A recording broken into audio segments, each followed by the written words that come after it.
ভোর 4টে silk Airways সিঙ্গাপুরের চাঙ্গি এয়ারপোর্টে নামিয়ে দিল। লাগেজ ছাড়ানো ঝামেলা নেই, পৌঁছে গেলাম ট্রান্সফার উইংয়ে। এখান থেকে সিঙ্গাপুর এয়ারওয়েজে ভিয়েতনামের হ্যানয় শহর। এখন হ্যানয়ের রাস্তায়। সাইকেল রিক্সাগুলো মজার, সবারই সামনে আর চালক পেছনে। আমরা চড়ে বসলাম, অভিজ্ঞতা হবে আর শহরটা দেখাও হবে।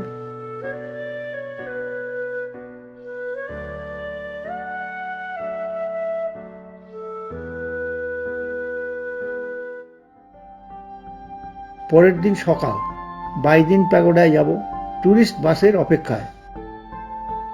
চলা শুরু। এর মধ্যে গাড়ি ও বাইকের ভিড়, কিন্তু গন্ডগোল নেই, হর্নও নেই। শহর ছাড়িয়ে বাস দ্রুত গতিতে এগিয়ে চলল। প্রায় 1 ঘন্টা পর বাস থামল। হ্যান্ডিক্রাফট সেন্টার দেখাবে। ভিয়েতনাম যুদ্ধে নিহত ও ক্ষতিগ্রস্ত পরিবারদের এখানে হাতের কাজ শেখানো হচ্ছে, সঙ্গে প্রদর্শনী করে বিক্রিও হচ্ছে। ছোট ছোট ছেলেমেয়েরা বড়দের সঙ্গে কাঁধে কাঁধ মিলিয়ে একই কাজ করছে। অবিশ্বাস্য সূচের কাজ।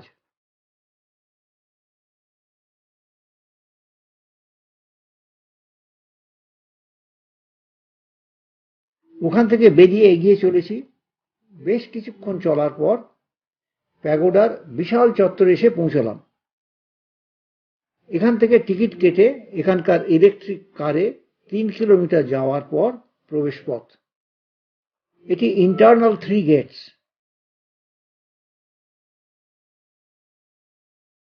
কিছুটা এগোলে প্রোটেক্টার্স প্যালেস।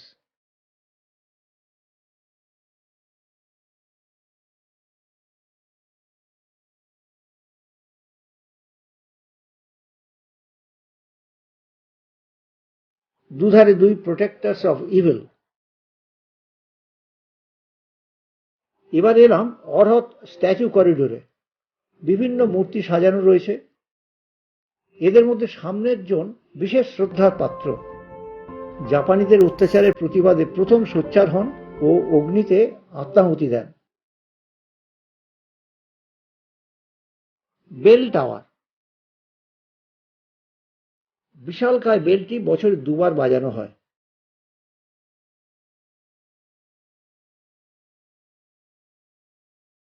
ড্রামটিও বিশাল।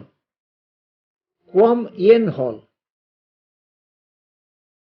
সহস্র হস্তধারী বুদ্ধ। ডাইনে ও বাঁয়ে 2 শিষ্য। সবশেষে পৌঁছলাম বুদ্ধ সাক্যমণি হল। এখানে বুদ্ধ 2 শিষ্য সমেত বিরাজমান।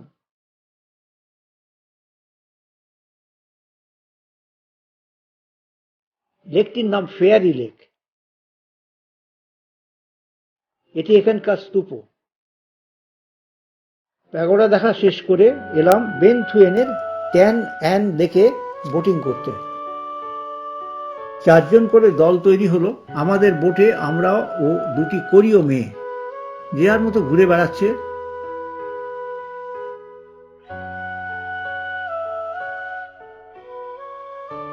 ঝড় জল রোদে পাথরগুলোর কি চেহারা! মাঝে মধ্যে পাহাড়ের মধ্যে দিয়ে একদিক থেকে অন্যদিকে বেরোনো বেশ রোমাঞ্চকর।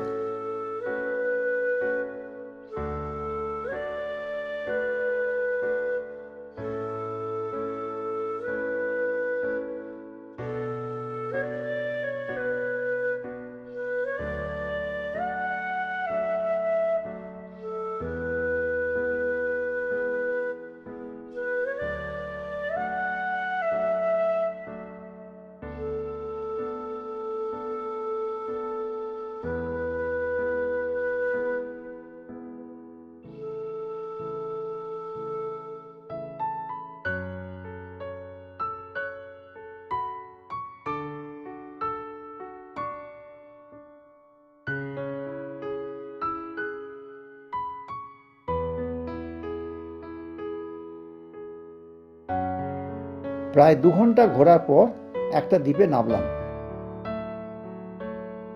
ওখানকার প্যাগোডার বুদ্ধ মূর্তি।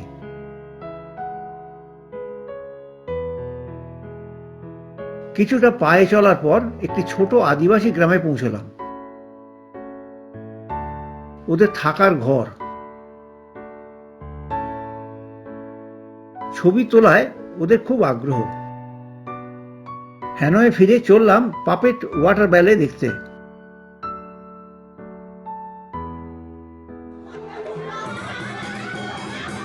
ভিয়েতনামীদের ট্র্যাডিশনাল পাপেট্রি।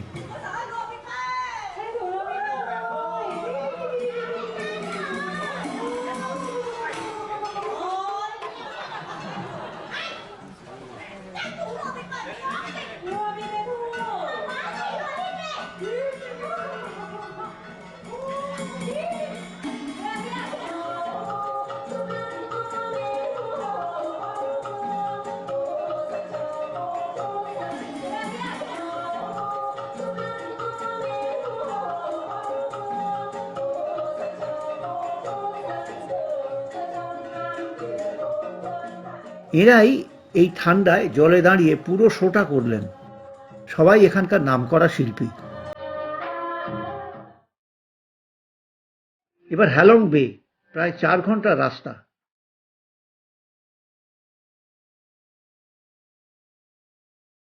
হ্যালং সিটি বেশ আধুনিক। হ্যালং বন্দর,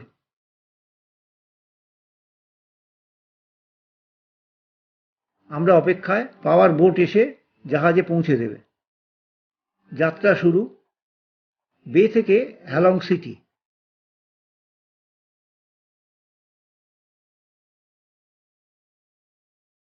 আমাদের জাহাজ ছাড়ল।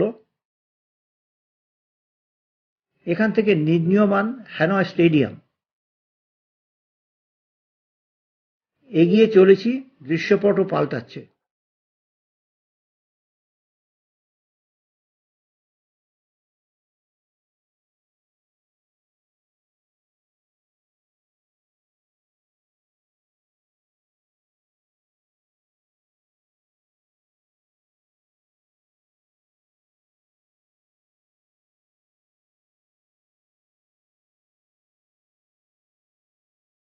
জাহাজটি এখানে নোঙর করে থাকলো। আমরা সবাই একটি মোটর বোটে উঠলাম। সামনে জেলেদের গ্রামে নামবো। ওখান থেকে দুদলে ভাগ হয়ে একটা ছোট বিচে যাব। একদল কায়াকিং করে যাবে, বাকিরা বোটে করে যাবে।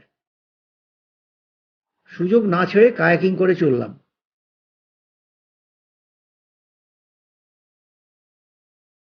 বিচে সবাই এসে গেছে। এখান থেকে সূর্যাস্ত দেখা হয়। আমাদের কপাল মন্দ, সূর্যেরই দেখা নেই। ফিরে এলাম কেবিনে। পরের দিন ভোর।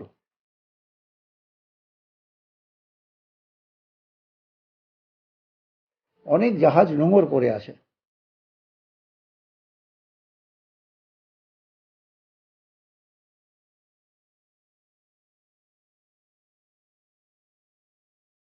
ব্রেকফাস্টের পর বোটে করে একটি পাহাড়ে পৌঁছলাম।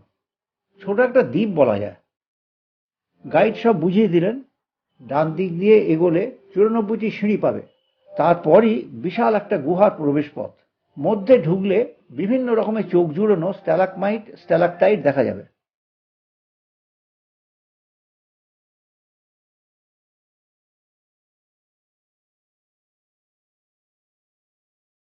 দলে সবাই চললাম।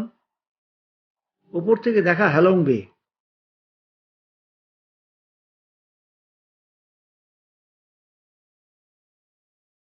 গুহার ভেতরে ঢুকে সবাই বাক্যহারা। সবার চেষ্টা কতটা ক্যামেরা বন্দি করা যায়।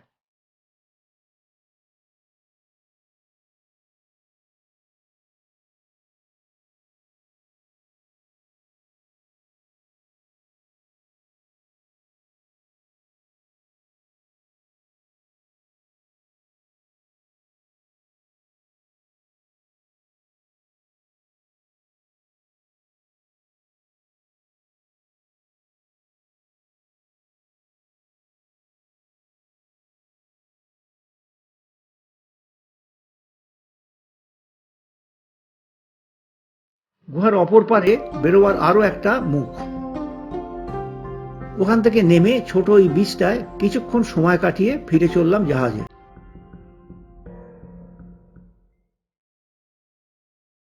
পরের দিন সকালে সাইগন বা হোচিমিন শহর।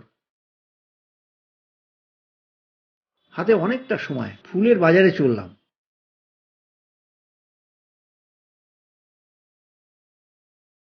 ওদের নিউ ইয়ার 15ই ফেব্রুয়ারি শুরু হয়, চলে 1 সপ্তাহ।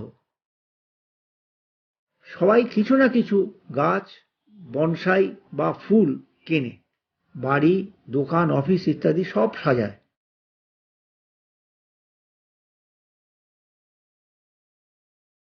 পরের দিন সকালে চললাম মেকং ডেল্টা। বাসে প্রায় 2.5 ঘন্টা চলার পর এসে পৌঁছলাম মাইথো ফেরিঘাটে। বিশাল মেকং নদী, সামনের ইউনিকর্ন দ্বীপে যাব। জেটি ছেড়ে বোট এগিয়ে চলেছে।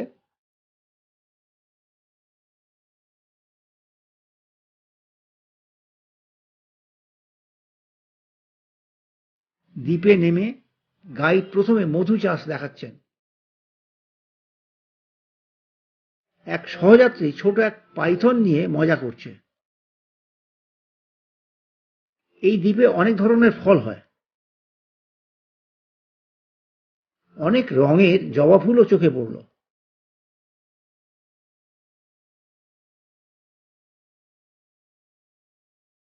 বনের মধ্যে দিয়ে পৌঁছলাম ব্রেকফাস্টের জায়গায়।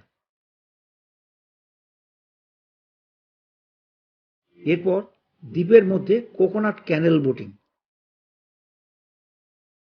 ওখান থেকে বেনট্রে দ্বীপে।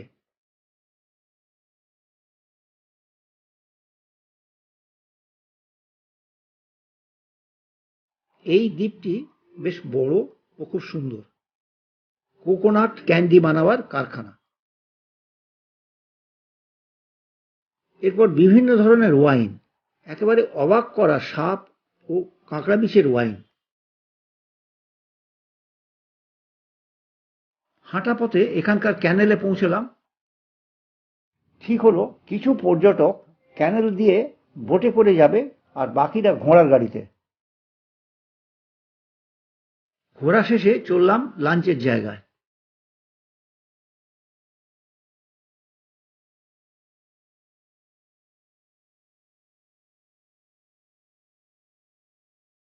এবার বোটে করে মেকং নদীতে রাখা মেন বোটে ফিরে সাইগন।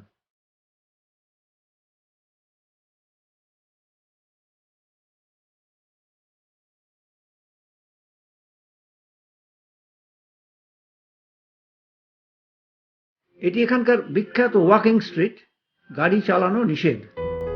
রাতের খাওয়া সবে শুরু হচ্ছে। পরের দিন সকালে প্রথমে গেলাম ওয়ার মিউজিয়ামে। ভিয়েতনাম যুদ্ধে দখল করা বিভিন্ন যুদ্ধ সরঞ্জাম, প্লেন, হেলিকপ্টার, ট্যাঙ্ক প্রভৃতি ঢোকার মুখেই সাজানো। এখানে ভিয়েতনাম যুদ্ধে বিভিন্ন সময়ে বিভিন্ন ধরনের অত্যাচারের কাহিনী তুলে ধরা হয়েছে। ব্যবহৃত বোম্বের টুকরো দিয়ে বানানো স্কাল্পচারটি বিশেষ নজর কাড়ে। এরপর চায়না টাউন। এখানকার প্রায় সব বাসিন্দাই চীনা। এবার আমাদের গাড়ি থামলো ফিয়েন হাউ প্যাগোডায়।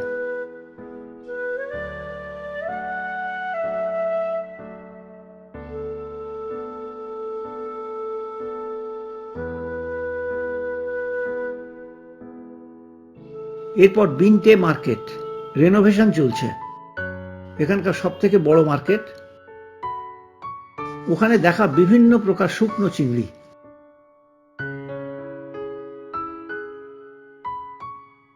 এবার হ্যান্ডিক্রাফট সেন্টার দেখে যাব চু চি টানেলে। এখানে ডিমের খোলা দিয়ে বিভিন্ন মূর্তি বানানো চলছে। এখানে আবার ঝিনুকের কাজ হচ্ছে। ভেতরের প্রদর্শনী।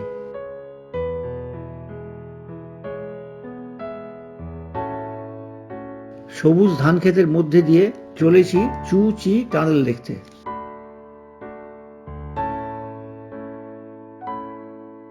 টানেলের জায়গায় যাওয়ার পথ। এখানে টিকিট দেখিয়ে হাঁটা পথে গেরিলা যুদ্ধে ব্যবহৃত সুড়ঙ্গ নেটওয়ার্কে পৌঁছলাম। এখানকার ওয়ার মিউজিয়াম। এখন ফিরবো সাইগন।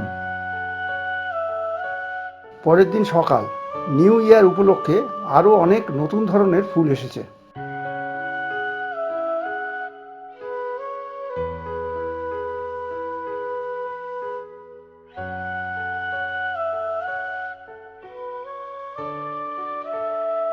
সাইগন নদী দেখে যাব সিয়েম রিপ।